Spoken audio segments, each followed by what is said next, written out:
Dear Mr. Jacek, we are happy to have you here in Bucharest.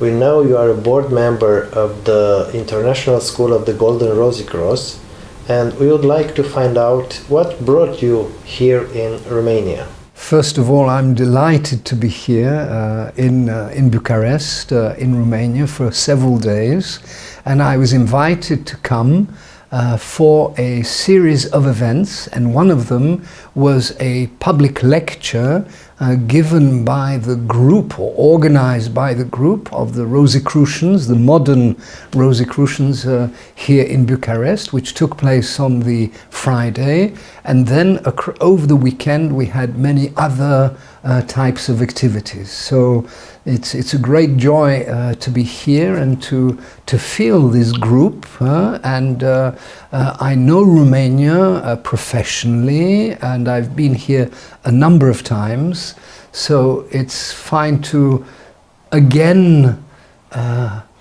have closer contacts and develop the closer friendships that I have here. The program here in Romania is an active one, organized by the International School of the Golden Rozacrucea in the cities around Romania, and also here in Bucharest. There will be a series of talks which will exemplify or go into what we have been saying. When we talk of the purification of the heart, we're talking of the Kundalini of the heart. So it's not the Kundalini of the sanctuary of life, of the pelvic sanctuary, which is more of an occult process of development of the self and the ego and so on, but it's really that opening in the Kundalini. The second talk will be about the labyrinth of life. And you know that across the world, in England, for example, in some of the old castles, there are marvelous labyrinths, which means that the architects and others knew very well what they were doing, because they were saying that the path isn't just a straight path, it's a path where you have to go in through the labyrinth of life, and you discover, and I think this will be the third subject of one of the evenings, on a mystery school and what that means, and what are the mysteries and how we can unveil those mysteries. And unveiling means like peeling an orange or any type of other fruit. You have to go from the outer more and more and more into the inner. And that reminds me of a story of two friends who meet. One of them is sitting by a river and looking deeply and profoundly and with meditation at the river, and the friend comes up to him and says, "Well, what are you doing? What is the purpose of you sitting here? I saw you from far away this morning and now this afternoon, and it's the hot sun and you're still sitting there by the river. I see that you're a little bit wet. And what's up? What's the whole purpose of this?" And his friend says, "Well, you know, there is a path, there is a process, and what I'm trying to do is to drown my ego." He said, "Oh, you know, that's quite something." He says, "Yes, but the problem is that the ego can swim." Can you tell us a little bit more about the School of the Golden Rozacrucea? What it is about? What is this? Yes, I'll be happy to do that, and of course if you have any supplementary questions or points, I'll be happy to explore them with you and go more into depth. We talk of, and I present myself as a board member or a member of the international board of the International School of the Golden Rozacrucea, which is active today in more than 57 countries. It began its activities many, many years ago. We're going back 90 years in the beginning of the 20th century, and in Holland, where it was founded and developed very quickly through the Netherlands, into Germany, into Switzerland. And as an international school, it is a Gnostic, transfiguristic school. So it is a mystery school, but if I say a mystery school, it doesn't mean it is a closed school. It is open for everyone. It is open for what I could define or classify as seekers of the light, as seekers of the truth. Can you go a little bit deep about the philosophy, about the initiation part? You said something about mysteries. Yes. What is about? Yes. Every transfiguristic school, as a community, has a spiritual purpose. And the spiritual purpose is inside of every human being. And it is for its members, and generally speaking, for us as human beings, to discover the true purpose of life. I saw a few weeks ago a very interesting transmission about ancient Egypt and about the Sphinx, and where the Sphinx asks the questions of where do you come from, who are you, where you are going, and those three basic questions constitute the pillars of a mystery school. And a mystery school, which is true to its name, will not veil or cover or hide these mysteries. It will present them and explain to everybody and to ourselves how the human being is composed and why, in fact, we exist on this planet. What is this related to the real life, with the practice?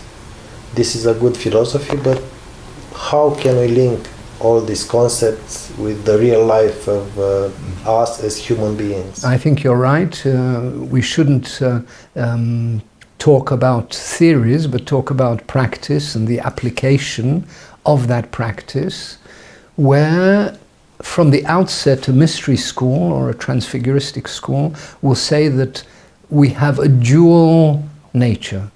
Our nature is natural born, as you and I, and at the same time we have something divine in us. In every human being there is a power and a force which we can associate with, in the terms of the Rosicrucians, the rose which is in the heart.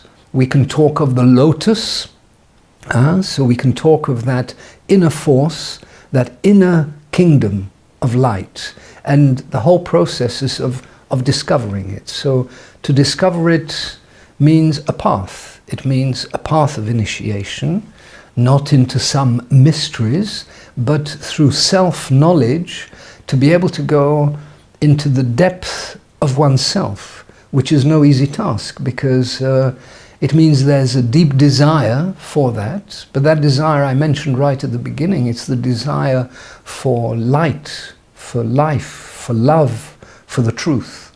These, I think, are the main elements that are pushing us all, and whether it comes through in strong materialism or very egocentric activities, in humanism or in cultural achievements or the spiritual path, we are all, as a race, as humanity, pushed towards a revelation of the divine in man.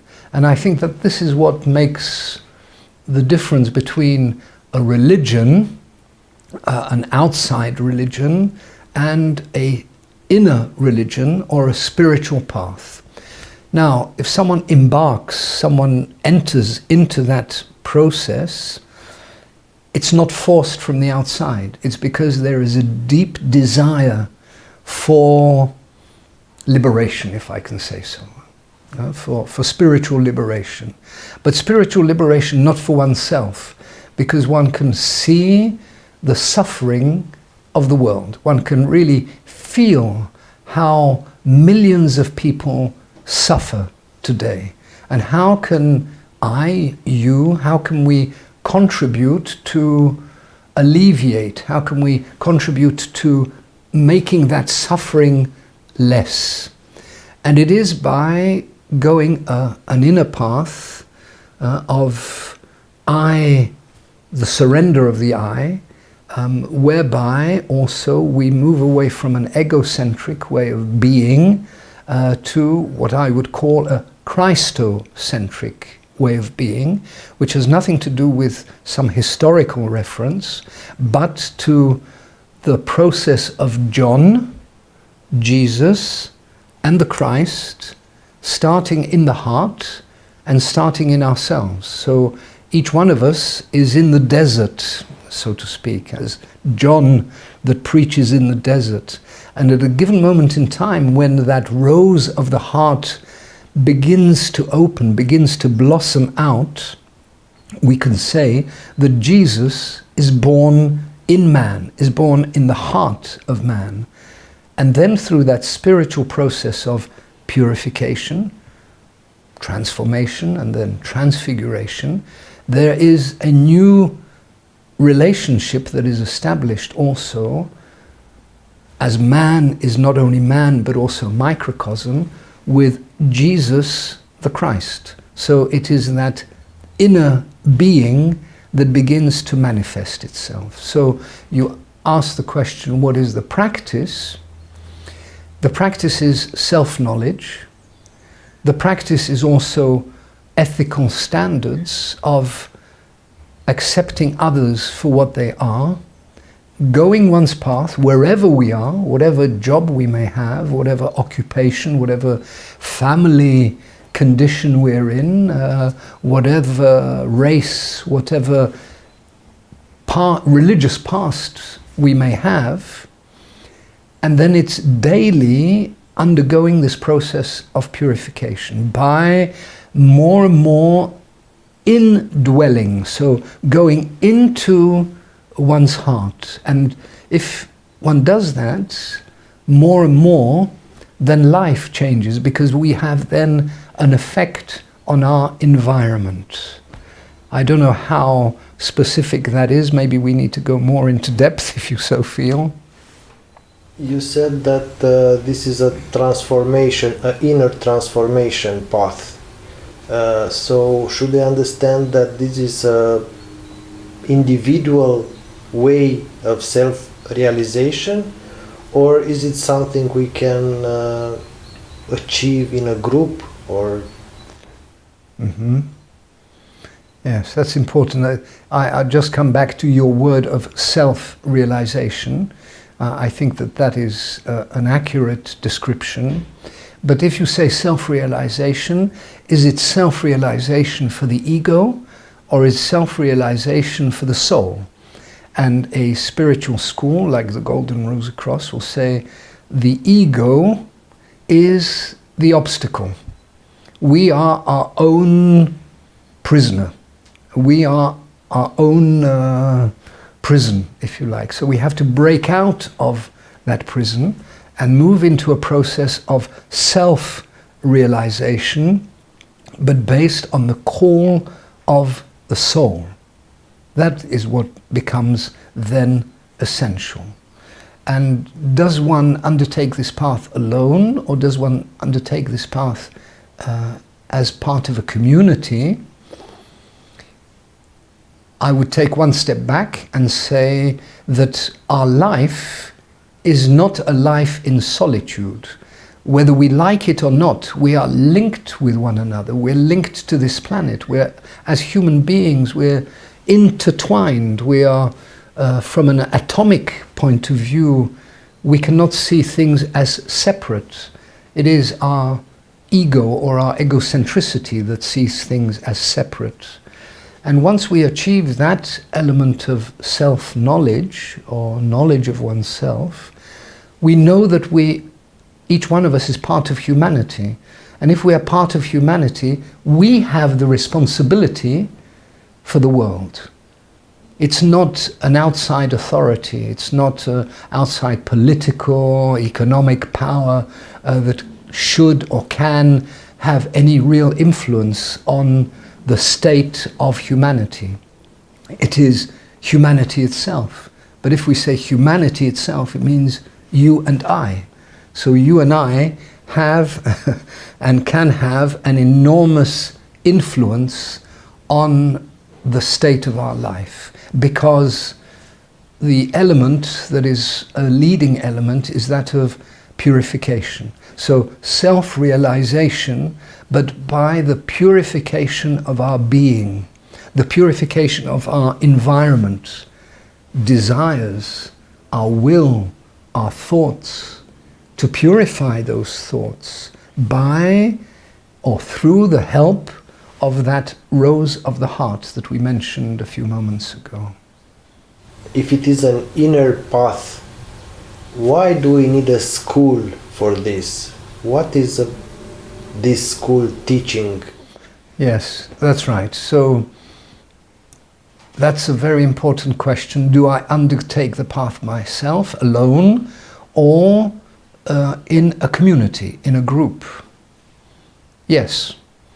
So the answer is yes to both questions, because firstly, we have to undertake the path ourselves. When we talk of purification, of transformation of our being, no one will do that for us. We have to do it ourselves. We have to take the bull by the horns and go into that process in our very being. And someone could ask the question, yes, but why not do it alone? If we are in the desert, then I go through the desert alone. I would say the answer is, as soon as someone has a spark of light in the darkness of the desert, blinded by the sun, so to speak, that person will radiate that light and will immediately then attract others to him or to her. So it is impossible to go the path in isolation. One goes the path alone, but then there is a meeting, as one says in English, there is a meeting of spirits. There is necessarily an attractive force which will allow one to find a community.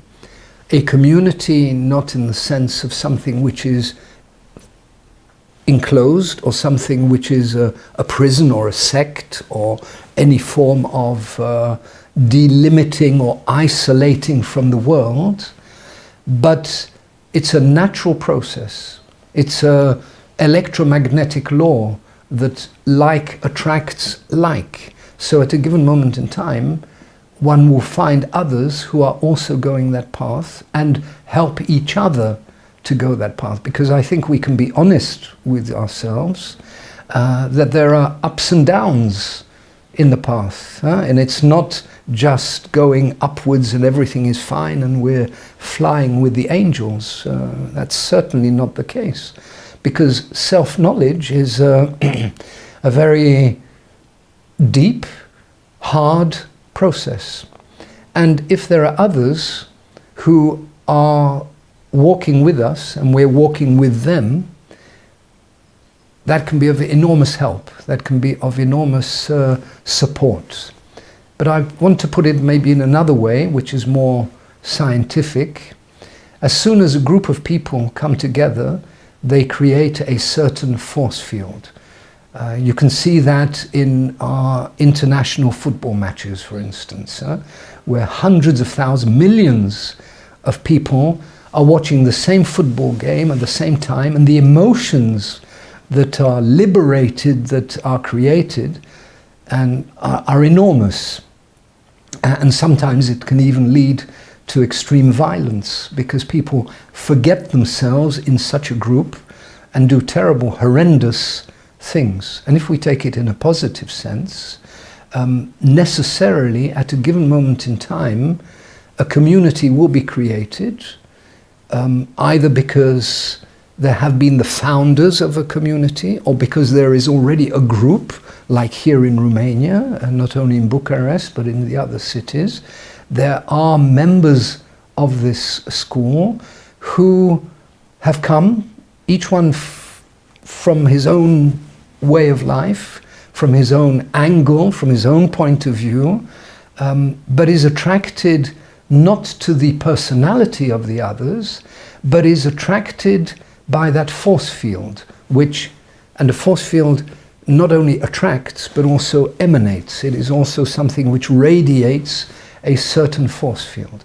Now, an egocentric force field, to gain more money, to come to the casino and to become rich and retire with a yacht on the Riviera, yes, that's possible. But the school is not preaching that, or is not saying that. That's not its purpose. It is saying that if you have that pre-remembrance of the soul, if you have that inner seeking for the light, then you will, aspiring to the light will respond to you. But it has to have transformers.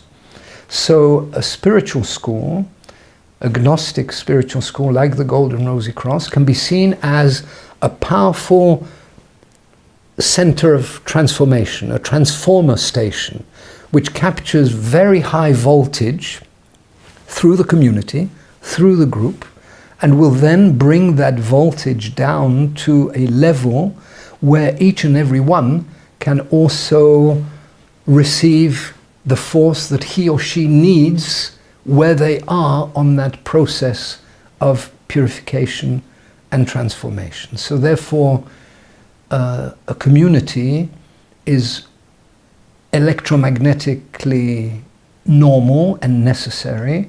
It's logical, it's joyful, and it's important and essential. But it's not something which encloses us.